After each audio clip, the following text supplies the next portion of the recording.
Leksiyalarımızı devamlaştırımız hürmetlik vatandaş. Bugün çislağ 2022 yıl 2. ayının 13. günü. Endiki mavzu. Cungo'nun Kızıl Sızıkı'na uruş ilan kıldı mı? Amerika Devlet Meclisi'nin azaları, iki partiya mensupları Tayvan'ın Amerika turuşluq vekillik organının ismini özgertmekçi bolğanlığı texemi kəng tərəflərdən dikkat qozğudu. Mavzulu xəbər 2. ayının 11. günü Amerika Avazlığın Xitay tili programımız ilan qılındı.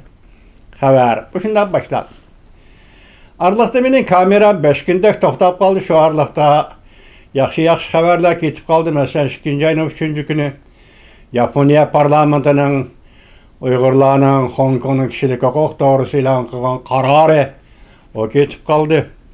Anda Arlıqda Tayvan'ın muavin prezidenti Lei Ching-de'nin Honduras devletiga ziyaret gelişi, Amerika Qo'shma Shtatlarının muavin prezidenti Kamala Harris bilan ko'rishganligi, bu yoqdan qaytib San Fransisko orqali chegaradan o'tganda Amerika Qo'shma Shtatlarının 3-qo'l rahbari, Avam palata boshlig'i Nancy Pelosi xonim bilan ko'rishganligi, Muşula, siz bizge müşterek okuvatımız bir haber orunda değil mi?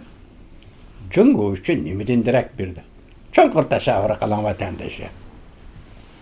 Demek bir yerde Amerika Qo'shma Shtatlarının muavin prezidenti 3-qo'l rahbari Tayvan'ın muavin prezidenti Lei Ching-de bilan ko'rishdi. Lei Ching-de bilan. Bu iş Cungo'ga qanday ahirda so'zlaydi, ahirda.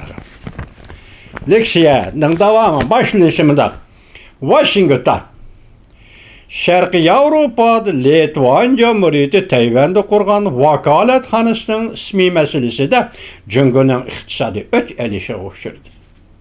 Qandan keyin Amerikada partiya guruhlardan alqıgan halda Devlet Meclis a'zolari o'tgan hafta Tayvan Washingtonda qurgan Amerika turuşluq Taybi iqtisod madaniyat vakalatxanası ismini resmi özgertip ötken hafta Devlet Meclisi de Tayvan vakalatxanası kanun layihesi oturuğa çıktı. Müşahedildi de İktisat Medeniyet Vakalatxanası, İktisat Medeniyetini çürüyütüp Tayvan Vakalatxanası degende yani bunun derecesinden qanchalik özgergeldigini özünüz tasavvur qilabilirsiniz. Prezident Joe Biden hükümeti de hazır Tayvan'ın Amerika turuşluq vakalatxanasının ismini özgertishni o'ylashyapti. Devlet Meclis a'zolari bargan siri Cungo'nun Kızıl Sızıkı'na yaqinlashyapti deb qaragan qonun turg'izish har kimni o'rgan diqqat qilsin.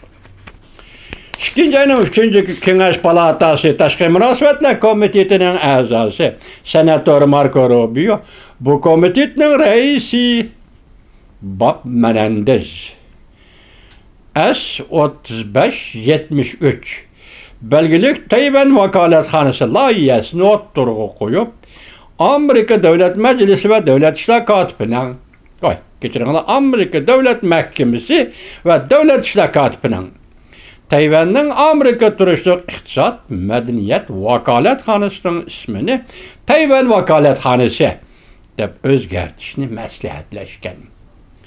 Shu kuni Cumhuriyetçiler Partisi mensubi John Cortes, Avam palatası Demokratlar Partisi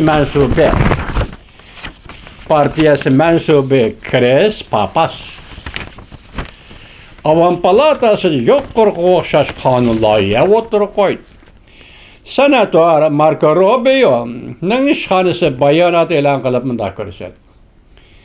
Tayvan vakalatxanasının ismi amaliyotda Tayvanning Amerika turuşluq elchilar umigining o'rnini texmi to'liq aksattirib berdi. Kengash Palatası Tashqi Munosabatlar Komitetining raisi Bob Menendez bayonotida bunday ko'rsatdi.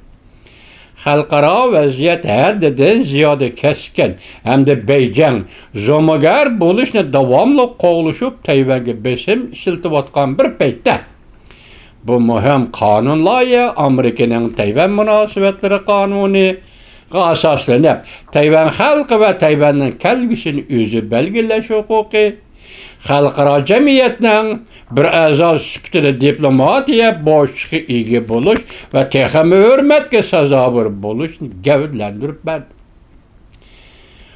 Amerika Jungo munosib texmi yaqinlashishga boshladi. Tayvanning muavin prezident 2 kunda Amerika Qo'shma Shtatlarining 2 nafar nopozuq amaldori bilan ko'rishdi. Mavzuli xabar 1-oyning 30-kuni Amerika ovozidan Xitoy tili programmasi e'lon qilindi. Xabar mundaq boshlandi. San Fransiskoda chegaradan o'tgan Tayvanning muavin prezidenti Lai Ching-da Amerika Qo'shma Shtatlari Avom palata boshlig'i Nancy Pelosi bilan suhbatlashdi. 2 kun ichida yana bir rahbar Amerikaning muavin prezidenti Kamala Harris bilan ko'rishdi. Kamala Harris bilan Hondurasda ko'rishdi. Yani biz hozir o'qidik sizlar 2-chi xabar Amerika Jungo munosabati texmi yaqinlashishga boshladi. Kamala Harris Tayvanning muavin prezidenti Lai Ching-da Amerika Qo'shma Shtatlarining 3-qo'l rahbari Nancy Pelosi 1-oyning 30-29-kuni shu 2 kun ichida uchrashdi vatandosh. Endi bugun Ukraina Jungo Tayvanga tajovuz qilamdi yo'q. Jungo o'yin yomon chiqib ketdi Jungo.